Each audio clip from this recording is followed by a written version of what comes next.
Welcome to the Inside Syracuse Basketball Podcast, brought to you by Krause Health, the official partner of Syracuse Athletics, providing the latest technology and expertise in the treatment of stroke and cardiac emergencies.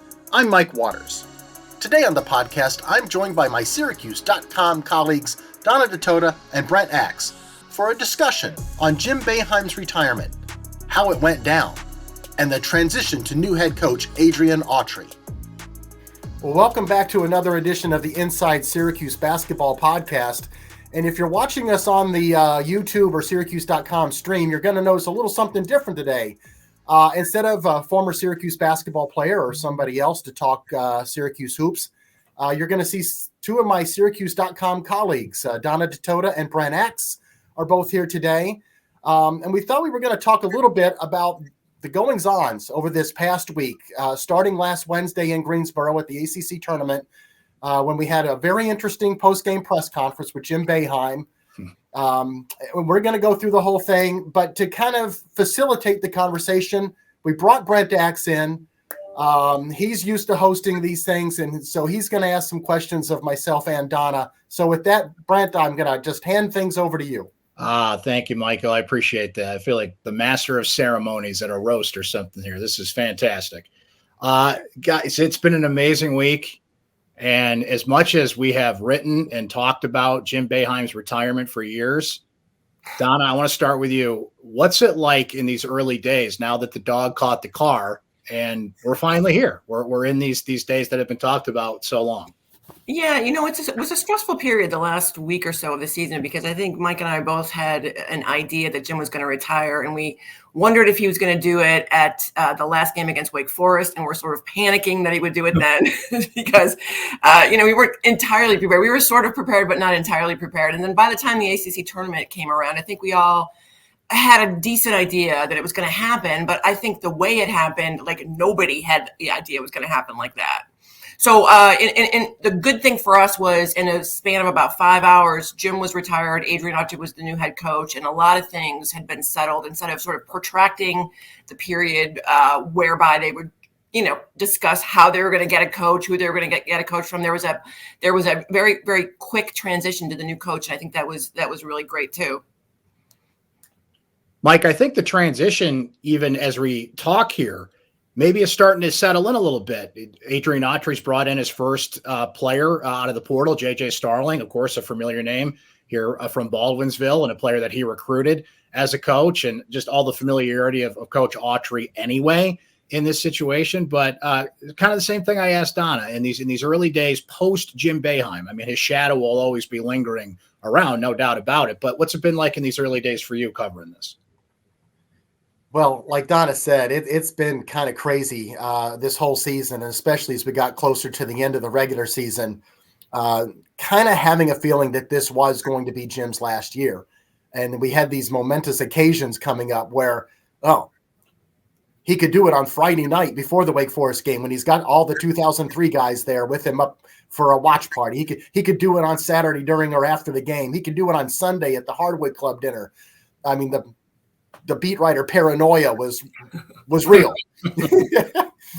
But I agree with Donna. The how it just came down on Wednesday, and we went from the awkward press conference, sort of knowing, okay, I think Jim just announced his retirement, and then a few hours later, getting the official word and bringing Adrian in.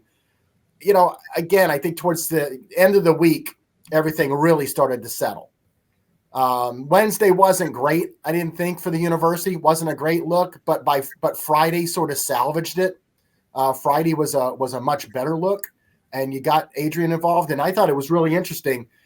Adrian Autry and his assistants wasted no time at all. Right. Out on the road the very next day down in Philadelphia to watch a recruit. Stayed on the road on Sunday. Went to New York, watched another recruit, Elijah Moore at Cardinal Hayes, and they pick up J.J. Starling, and weather permitting, they're going to go back to Philadelphia to watch yet another recruit on Tuesday night. So I think it's really important. I think Adrian Autry realizes the importance that as the new head coach, he's got to get out and be seen. Donna, I want to go back to you. That press conference on Wednesday after the loss to Wake Forest, I mean, that will be remembered forever. And the Friday press conference certainly smoothed things over a little bit here. But take me in that room, take me in that situation and the interaction with Jim. And, the questions were amazing. The interaction was amazing. I guess Jim, right to the end, had his own reasons to resist even saying the word retirement. But what was that like for you? Well, I mean, it seemed like a pretty obvious question to ask, right? It was the last game of the year in a situation where, he's 78. He has said that the end is coming, and that's the time to ask. The season's over with. And so I asked the initial question, that very question. I think everybody's going to be curious now that the season is over, what your plans are. And he had a very, very long answer, to which I was like, I'm not exactly sure what he just said. And so then the mic was handed to somebody else, and they asked some other kind of question that had nothing to, did not ask a follow. So I just was like, hey, could you maybe walk that mic back over here? Because I have a couple of other questions. And that's how that exchange happened. And I still don't, I think the question I should have asked specifically, now that I look back at it, is, are you retiring from coaching? I kept saying, are you going to retire? You haven't said you're going to retire, then what will you do, et cetera. But I think had I been a little more specific, I may have gotten a little bit better of an answer. But, it was good that he engaged and he said something, right? You sure did. And I don't know if you guys are good at puzzles. I am not.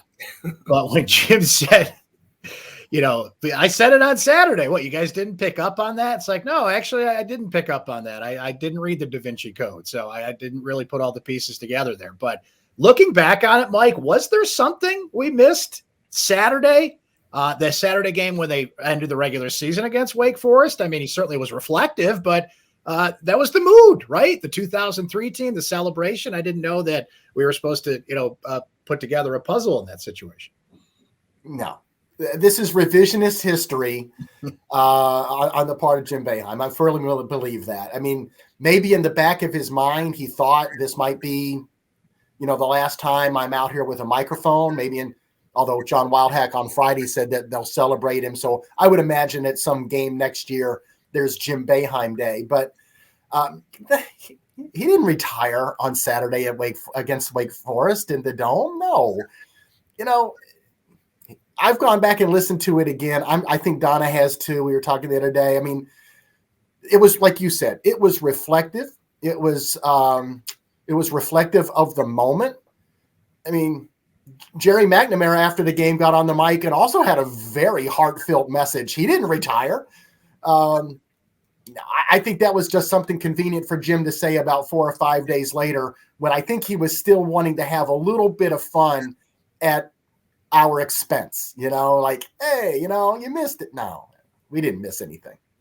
I do think there was one moment during that post game that struck me when he talked about that he had made promises to those 6 freshmen. He had said it before, but for some reason, when he said it that day, I kind of looked at you, Mike. You were at the other side of the room, and it just struck me because I had talked to the family of William Patterson, and I knew that he didn't make that same commitment to William Patterson, who's coming here in the class of 2023. So that was the only thing that sort of struck me. But he had said that in previous weeks. So he just sort of reiterated something that he had said previously. So that was the only thing from that press conference that I got like, oh, okay, that's interesting. Yeah, because even earlier in the year, I forget which game it was, we were at least 12, 14 games in, and they were just doing okay. It might have been after a home loss to somebody, and he went into that whole, well, we knew when we brought in these 6 freshmen, my whole goal for this year was to coach these guys, and that the post-game press conference after Wake Forest at the Dome really, to me, he was just kind of ringing the same bell tone. But it was kind of like what you said at the very beginning, Donna. You and I had been having suspicions all season long that this did feel different than other years when people would speculate about when Jim would retire. This year, there was several times when it just felt a little different that, yes, this might be it. So they stumbled to get there after Wednesday, but what are your reflections about that Friday press conference and what was said and who was there and the mood of everything? It was similarly reminiscent to how Felicia Leggett-Jack was introduced. It was like pretty much the same stage and everything, but take me back to that Friday press conference, and it just felt like a big smooth over makeup call, for lack of a better term. Donna? Yeah, it was a much happier, much more embracing of Jim and of Adrian. I mean, I think it would have been sort of awkward had Jim not been there. He had to be there. I mean, not to mention that he had, recruited Adrian. He had been his longtime assistant, and he just had to be there to sort of pass the torch in a way. But I thought I thought Jim was really good. When Jim is good, he's really good, and he was great. I thought that day, and the things he said about Adrian. The things he said about himself, he was funny, he was charismatic, he was good Jim. And when he's good, he's really good. And I thought Adrian, that was a home run. Yeah, the way he spoke and the questions that he answered. He was looking directly at his players when he had made a couple of remarks about, we want to be great next year, or, we hope they all come back, whatever he said. I can't remember specifically, but I thought he was really good. I mean, it was just a very nice way to sort of tie a bow on what had been kind of an interesting, odd week. Yeah, especially after on Wednesday when he kept repeating that, are you retired? It's up to university. Are you saying you're done retiring? I just said it. I don't know. You're talking to the wrong guy. He would never say the word retired, and he didn't pass it along to Adrian then. When he didn't have quotes in the university's release on Wednesday, it really seemed like, okay, our post-coaching career negotiations going to get in the way of, the changeover here? So I think in that people were wondering and watching to see that if he showed up, and he didn't. He not only showed up, which was a big deal, but like Donna said, he hit all the right notes in his comments. Talking about his career and what Syracuse meant to him in the university and talking about Red. So, yeah. Yeah, it's hard to wrap up 47 years in 11 minutes and 2 seconds, right? But he did as good a job as you could. And my favorite part was the shout out for Mike Waters and Donna Ditota. Well deserved for you too in that speech. That was great. So we're in the Adrian Autry era, the early our least favorite part, because we don't like to be out there. What do you think is the best way you can describe how Adrian Autry is going to not only coach, but run this program? I mean, we've certainly seen it come, and maybe there was a thought that Jerry could have been the choice, but it felt like Adrian Autry all the way, especially with the associate head coach title. Yes. Adrian Autry is a head coach. What's your best read? And Mike, I'll start with you about how he's going to run this program now that he has that title next to his name. A lot of folks who have been watching Adrian Autry over the past 10 or so, 11 years on the bench, I've seen a guy, he's not always up. He's, of course, the assistant coaches rarely, it's always the head coach who's flailing his arms and yelling at referees and everything. But Adrian's got a real kind of intensity to him. The old phrase, still waters run deep, I think applies to Adrian. He connects with players. He's really good at establishing relationships, not just with players, but with, high school and AAU coaches. I don't know anybody who doesn't like him. Right. And that's a tightrope to walk when you're out there on the recruiting trail and you're picking a guy from somebody's rival high school one year and then coming back to them the next, or, a couple AAU programs who butt heads for local players, and you've got to navigate that whole terrain. I think he does a great job at that. So, I don't want to say he's going to be a player's coach, because you got to be careful as a head coach. It's a new dynamic now. The players can't come to your office for that shoulder to cry on, but I do think he can connect with them and communicate with them in a way that it'll be interesting to see. I think it's why you've seen a few guys who I think might have been in the portal right away have given him a chance to kind of lay out his pitch now. They might still be in the portal, but I think you're seeing some guys who want to hear what he has to say. Donna, what do you think? Well, I don't think they're going to play any zone. I did ask him that at the presser. I have, Adrian and I have talked a number of times, especially when we used to sit, Mike and I used to go to practice. He's a good guy to talk to. He's very engaging. He really knows the game. We've had a lot of in-depth discussions about basketball and about certain players in the conference, certain players that they've recruited, certain players on their team. I think he really knows the game. And I think to underline what Mike said, I do think that he is a guy that players respect, and he's a guy that knows how to talk to players. He knows how to talk to their parents. He knows how to talk to people. He's a good communicator, and he's not a big energy, big kind of guy like that. I mean, he's a quiet, I think he does have a quiet kind of confidence and a quiet belief in the things that he does and the things that he can do. And I'm really excited to see what he can do, because I think that he's been a very good recruiter. And now that he's going to be recruiting for himself instead of for somebody else, that's a completely different ballgame. It's a different way to sort of approach the game. And he is now trying to get players to come and play for him instead of trying to get players to come and play for somebody else. And that's different. And I'm interested to see how it goes. Donna, there's a spot open on this coaching staff. There's a lot of names that people are going to speculate about, but I'll tell you this. Vegas has taken the odds off the board to bet on this, because it's going to be a former Syracuse player. Right? That's a lock. That's Mike shaking his head. No. Okay. All right. Well, yeah, what do you guys think? I don't have any grand insight into it, but I would be, I think he's going to be really careful about it. I mean, there's a lot of things that assistants can do these days. I mean, lots of people want a guy who has really good analytics skills. Lots of people have take people who know how to coach certain positions, or know how to coach offense, or know how to coach defense.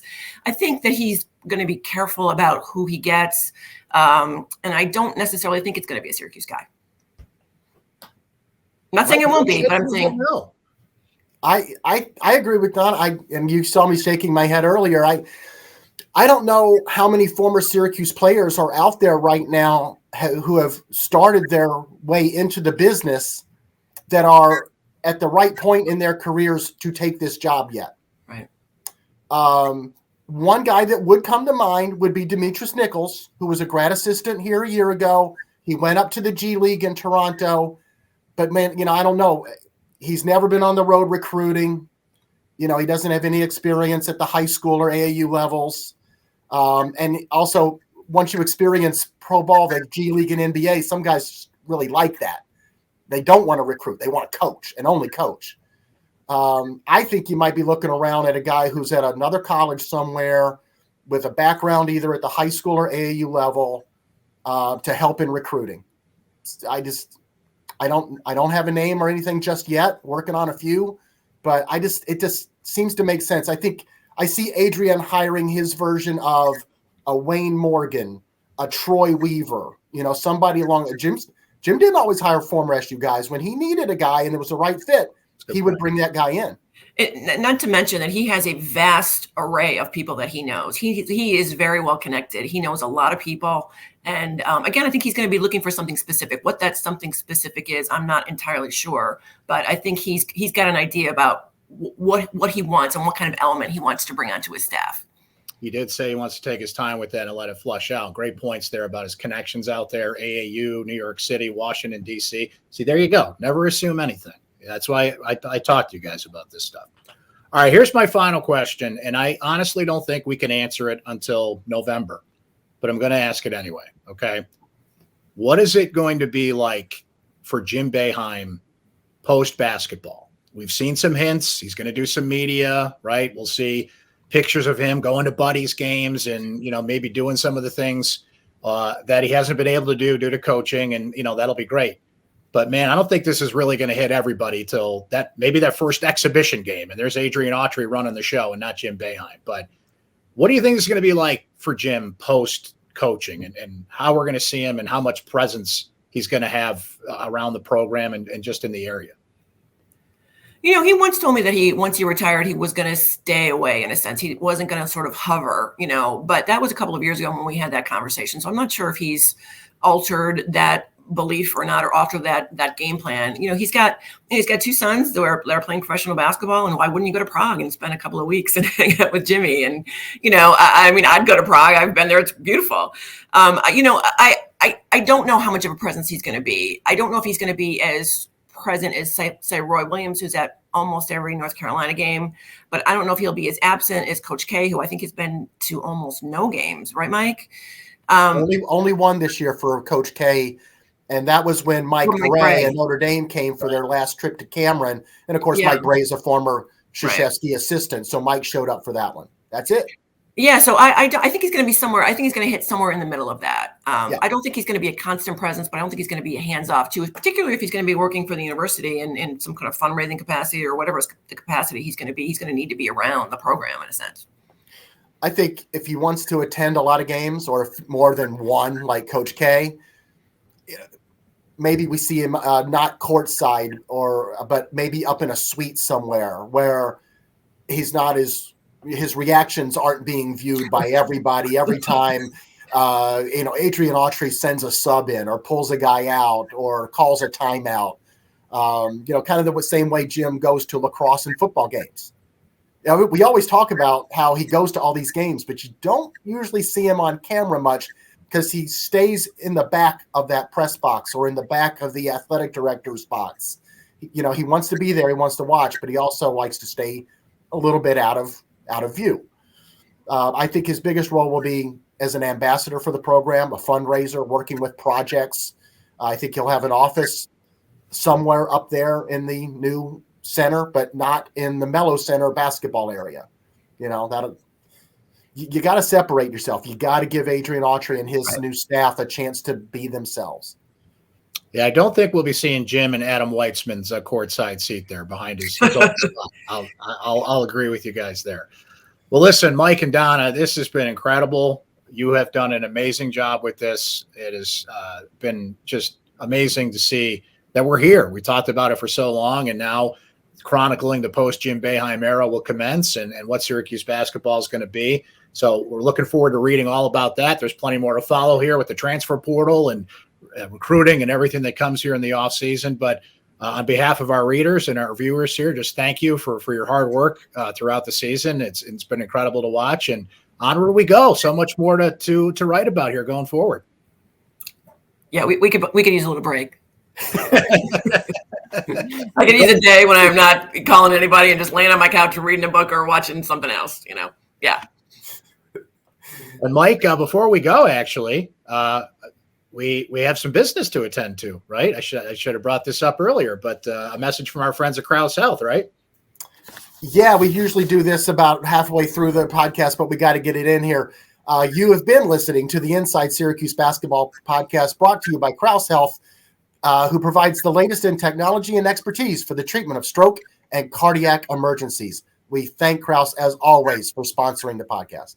Absolutely. Krause is a big supporter of the post-game shows we do here as well, so we thank them. And we thank Mike and Donna. We thank you for watching, and we'll talk to you next time here on the Inside Syracuse Basketball podcast. Brought to you by Krause Health, the official partner of Syracuse Athletics, providing the latest technology and expertise in the treatment of stroke and cardiac emergencies.